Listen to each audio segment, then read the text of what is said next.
कहीं शोषण हो रहा है तो वो हमेशा आगे रहते हैं। राजकुमार जी जो पूरे एक्टिव हैं, ना केवल इस गांव में, पूरे सिरसा जिला में। तो श्री राजकुमार जी और मेरे प्राचार्य साथी श्री नथुराम जी सिंवर और श्री छोटू राम जी, इस विद्यालय के इंचार्ज श्री बंसीलाल जी एवं रमेश जी जोधपुरिया से प्राध्यापक इंग्लिश, और इस कार्यक्रम में उपस्थित सभी, मैं कहूँगा मेरे रिश्ते में मेरे से कुछ साथी जो हैं वो छोटे भी हैं, मेरे छोटे भाई हैं, मेरे अंकल भी हैं, और रिश्ते में हो सकता है मेरे भतीजे भी हों।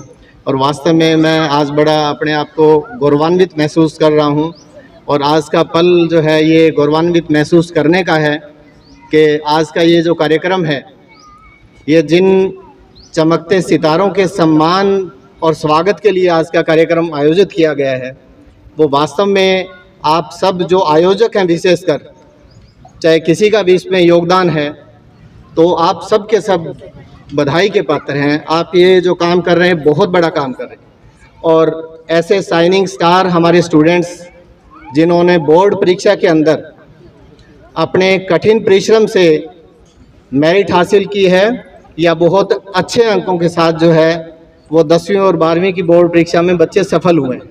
तो मैं सबसे पहले इन बच्चों को इनके कठिन परिश्रम के लिए इन बच्चों को बहुत बहुत बधाई देता हूं और शुभकामनाएं भी देता हूं।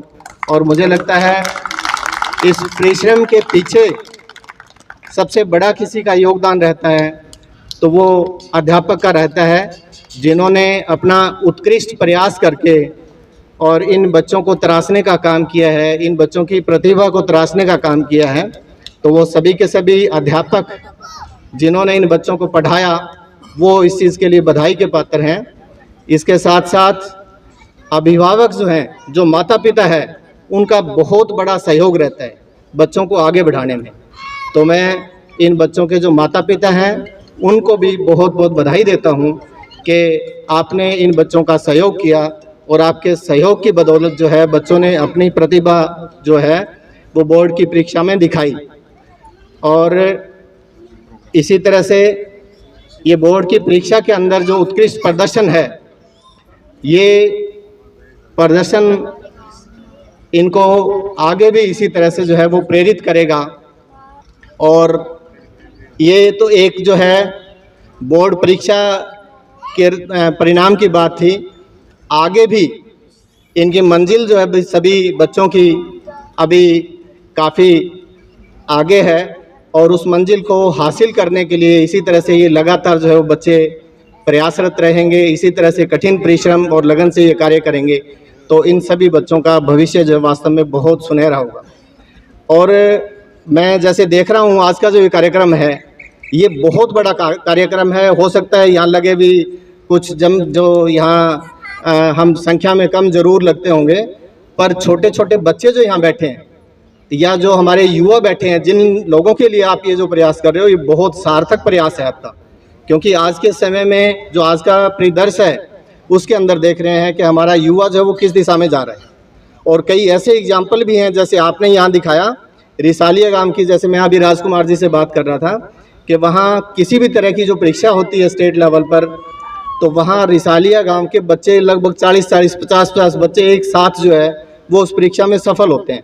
और उसका कारण वो जो है वो वहाँ का इन्वायरमेंट है, और वहाँ के जैसे आपने ये कार्यक्रम जो आयोजित किया है, इसी तरह जो वहाँ के यूथ हैं, जो अग्रणी हैं गांव के, जो जागरूक लोग हैं, जो पढ़े लिखे लोग हैं, वो अपने बच्चों के लिए इस तरह का प्रयास करते हैं। वो गांव की चाहे वो लाइब्रेरी है, और वो निरंतर उस लाइब्रेरी जो प्रॉपर जैसे कैसे मेंटेन हो, किसी तरह की बच्चों को डिस्टर्बेंस ना हो, और उसी प्रयास की बदौलत जो है वो गांव में तो और बहुत बड़े बड़े गांव है, जनसंख्या जहां और भी ज़्यादा है, लेकिन वहां के बच्चे सफल नहीं होते। और जहां एक अच्छा इन्वायरमेंट बच्चों को मिलता है, वहां जो है वास्तव में उन बच्चों को उस चीज़ का भरपूर जो है लाभ मिलता है। तो यहाँ भी जैसे अभी राजकुमार जी ने बताया, भी इस गाँव के कई बच्चे जैसे ग्रुप बी के अंदर या ग्रुप सी में इन बच्चों की सिलेक्शन हुई है, तो तो ये सभी के सभी बच्चे जो हैं वो बहुत बधाई के पात्र हैं। और ये बच्चे हमारे बीच में हैं, तो ये बच्चे भी जो दूसरे बच्चे हैं उन बच्चों का हौसला बढ़ाने का काम कर रहे हैं कि जब हमारे बीच में से निकल करके कोई आगे जाता है तो हमें इस चीज़ का एहसास होता है कि वो भी इसी तरह के इन्वायरमेंट में हमारे साथ रह करके, इसी माहौल में रह करके जब वो इतना बढ़िया प्रदर्शन कर सकता है तो आप क्यों नहीं कर सकते। और मुझे लगता है हर बच्चे में इतनी क्षमता है कि यदि अध्यापक, जैसे अभी नथुराम जी हमारे जो प्राइमरी हेड टीचर हैं, उन्होंने बताया कि उनके बच्चे जो है वो उत्कृष्ट प्रदर्शन कर रहे हैं, उसका भी एक बहुत बड़ा कारण होता है। उसका कारण क्या है? बच्चों की जो स्कूल एजुकेशन है, उसकी फाउंडेशन है, उसकी नींव है। यदि स्कूल के अंदर बच्चों को अच्छी शिक्षा मिलती है, नींव यदि मजबूत होगी तो ऊपर हायर एजुकेशन में उसको किसी तरह की प्रॉब्लम नहीं रहती बच्चों को। और वो नींव है उसकी प्राइमरी एजुकेशन, उसकी एलिमेंट्री एजुकेशन, जहाँ बच्चे को एक कोरे कैनवस की तरह जो है उसको उंगली पकड़ के एक एक अक्षर जो है वो अध्यापक लिखाने का प्रयास करते हैं, वहाँ से शुरुआत करते हैं। तो वो नींव यदि मजबूत होगी, अध्यापक उसमें अपने विषय के अंदर पूरा प्रयास करेंगे और बच्चे उस विषय में यदि स्किलफुल होंगे, 100% निपुण होंगे, तो मुझे लगता है हायर एजुकेशन में वो बच्चा, क्योंकि कॉलेज के अंदर, स्कूल के बाद जो कॉलेज का एनवायरनमेंट है वो बिल्कुल फ्री होता है और स्कूल है एक प्रोटेक्टेड एनवायरनमेंट होता है। वहाँ अध्यापक जो है वो उनके प्रोटेक्शन में बच्चे होते हैं, पेरेंट्स की प्रोटेक्शन में बच्चे होते हैं। और जब बाहर जाते हैं कॉलेज में तो वहाँ बिल्कुल फ्री एनवायरनमेंट बच्चों को मिलता है। लेकिन जब उनकी एजुकेशन स्कूल की एजुकेशन अच्छी होगी तो इसमें कोई दो राय नहीं कि उन बच्चों को आगे से जैसा मर्जी खुला एनवायरनमेंट मिले, वो उसकी फाउंडेशन, उनकी जो नींव है वो उस पे काम करेगी, क्योंकि उन बच्चों ने शुरू से मेहनत करना सीखा है। तो आज भी हमारे देश के अंदर हालात कैसे हैं? 140 करोड़ जनसंख्या है देश की, उसके बावजूद भी स्किलफुल लोग, जो निपुण लोग हैं, उनकी बहुत अब भी कमी है। और ऐसे भी बहुत हैं जो बेरोज़गार भी बहुत हैं, लेकिन उनके पास कोई स्किल नहीं है।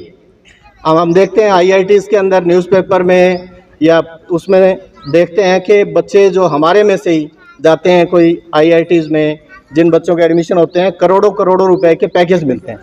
तो पैकेज कोई प्राइवेट सेक्टर में जो देता है, तो इसका मतलब हम समझ सकते हैं कि उस बच्चे में कितना जो है वो टैलेंट होगा। जब 1000 करोड़ उसको 1 करोड़ रुपए सालाना पैकेज देगा तो वो उस कंपनी के लिए कम से कम 20-30 करोड़ का बिजनेस जो है वो सालाना करेगा वो बच्चा। तो इसका मतलब टैलेंट की आज भी बहुत आवश्यकता है हमारे देश के अंदर। तो आप सभी के सभी बच्चे जो हैं वो निरंतर इसी तरह से प्रयास करते रहें। और जो आज के कार्यक्रम में विशेषकर मैं बड़ा अच्छा महसूस कर रहा हूं कि मैं अपने घर के अंदर, अपने परिवार के अंदर जो मेरे भाई बैठे हैं, मेरे जो बड़े जो बैठे हैं, बुज़ुर्ग बैठे हैं आज के कार्यक्रम में, उनके बीच में, और आज का जो ये पल है, ये खुशी का पल है इन बच्चों के लिए और हम सब के लिए कि हमारे बच्चों ने बहुत बढ़िया जो परफॉर्म किया है। तो आपका प्रयास ये बड़ा सार्थक रहेगा और एक नया इन्वायरमेंट जो वो क्रिएट करेगा, क्योंकि छोटे से बच्चे को एक शाबाशी देते हैं तो वो भी उसके लिए बहुत बड़ी बात है। अभी कल परसों की बात है, मैं एक स्कूल में विजिट करके आया था, तो वहाँ दूसरी क्लास के बच्चों को जब हमने देखा तो कक्षा बहुत अच्छी थी, अध्यापक मेहनती थे, पर एक बच्चा जब पढ़ रहा था तो वहीं कोई अक्षर पे अटक रहा था। जैसे कै को कब की जगह वो तब पढ़ रहा था। जब पहला अक्षर उसने पढ़ा तो मुझे ऐसे लगा कि ये उच्चारण बच्चा गलत कर रहा है, पर जब दूसरा अक्षर उसने पढ़ा कै का, कमरा को जब तमरा पढ़ा, तो मैं समझ गया कि उच्चारण इसका सही है, बहुत अच्छा पढ़ रहा है। लेकिन बच्चा कहीं न कहीं अभी बच्चा है और अभी तुतला रहा है उसमें। लेकिन उस बच्चे की जब वहाँ क्लास में खड़े होकर के क्लैपिंग उसकी करवाई तो इतना वो बच्चा खुश हुआ, और जब हम निकलने लगे तो फिर मेरे पास आके क्या सर आप दोबारा कब आओगे।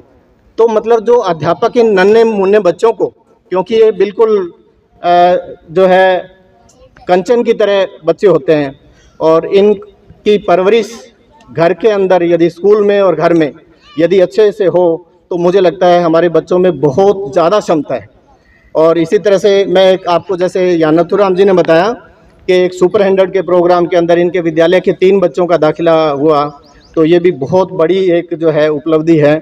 सुपर 100 का जो कार्यक्रम है वो हरियाणा सरकार का बहुत ही महत्वाकांक्षी प्रोग्राम है, और विशेषकर गवर्नमेंट स्कूल के ऐसे बच्चे जिनकी आर्थिक हालात ठीक नहीं है, क्योंकि पेरेंट्स उनको कोचिंग के लिए बाहर नहीं भेज सकते, कोटा, सीकर या कहीं ऐसे इंस्टीट्यूट में जहां उसके सालाना जो है 4-5 लाख रुपए का खर्च हो।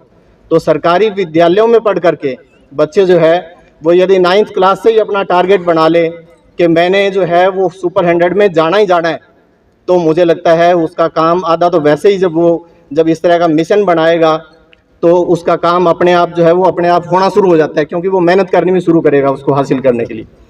और उसमें एडमिशन होने का मतलब जो सुपर 100 में सीटें भी सरकार ने अब बढ़ाई है, पहले 100 सीटें थी स्टार्टिंग में और अब उसकी 400 सीटें हैं। और जिन बच्चों का एडमिशन हो जाता है उनको फ्री ऑफ कॉस्ट जो है IITs जो पास आउट जो हैं वहाँ जो टीचर हैं सारे के सारे, और उसका जो रिज़ल्ट है वो भी 95 से अबव है। यानी कि जो 400 बच्चों के जिनके दाखिले होते हैं वहाँ +1 में, उनमें से 95% बच्चे सफल होते हैं, अच्छे इंस्टीट्यूट में उन बच्चों का दाखिला होता है। यानी कि वो IITs में जाते हैं या गवर्नमेंट मेडिकल कॉलेजेस में उनके बच्चों के दाखिले होते हैं। तो इसका मतलब सुपर 100 से उस बच्चे का जब प्रवेश भी वहाँ हो जाता है 10वीं के बाद, तो 10वीं के बाद ही बच्चा वो स्ट्रीमलाइन हो गया। तो ये बहुत बड़ी उपलब्धि है और उस बच्चे का जो भविष्य बड़ा अपने आप जो है वो एक सुरक्षित हो जाता है। तो सभी पेरेंट्स भी इस काम में सहयोग करें और बच्चे जो है वो एक मिशन के तौर पर लें। और जैसे प्राइवेट इंस्टीट्यूट में भेजते हैं वहाँ बिल्कुल विपरीत है उसके। जैसे सीकर गए कहीं किसी इंस्टीट्यूट में तो वहाँ 1-1 लाख बच्चे हैं और 1 लाख में से 2000 बच्चे मान लो एडमिशन लेने में सफल हुए, तो उसका रिजल्ट क्या रहा? 2%। तो कहाँ 2% और कहाँ 95%। तो वहाँ जो बच्चे हैं सुपर 100 का मतलब, मेरा कहने का मतलब, वो गारंटीड है कि वो बच्चे सफल होंगे ही होंगे जीवन के अंदर। तो आप लोग इसके लिए जो है वो प्रयास करें कि हमारे भी इस विद्यालय के जो बच्चे हैं वो भी सुपर 100 के लिए, विशेषकर जो 10वीं कक्षा के तो बच्चे यहाँ तो नहीं बैठे होंगे, स्कूल में होंगे, तो जो अध्यापक जरूर यहाँ बैठे हैं वो उन बच्चों के लिए प्रयास करें पहले दिन से ही, क्योंकि अभी सेशन की शुरुआत है। और 10वीं कक्षा को जो अध्यापक पढ़ा रहे हैं, विशेषकर मैथ और साइंस के टीचर, वो अच्छे से उनको 9th-10th का सिलेबस उनका साइंस का करवा देते हैं। तो अवश्य उस विद्यालय के बच्चे जो है वो सुपर 100 में जाएंगे, उनको कोई नहीं रोक सकता फिर। तो उसके लिए आप प्रयास करें। और आज का जो ये कार्यक्रम आपने आयोजित किया है इन नन्हे मुन्ने बच्चों का हौसला बढ़ाने के लिए, मैं इसके लिए जो है आप सभी का जो है आभार प्रकट करता हूँ पूरे एजुकेशन डिपार्टमेंट की तरफ से। मुझे लगता है ऐसी मुहिम यदि हर एक गाँव में यदि चलाई जाए तो बच्चे जो है वो गलत डायरेक्शन में जाने से बचेंगे और एक रुझान गांव में अपने आप बनेगा, वो चाहे शिक्षा के प्रति हो चाहे वो खेलों के प्रति हो। तो आपका ये प्रयास बहुत ही सराहनीय है। तो इसके लिए मैं आप सभी का एक बार फिर से जो है बहुत आभार प्रकट करता हूँ आज के इस कार्यक्रम के लिए।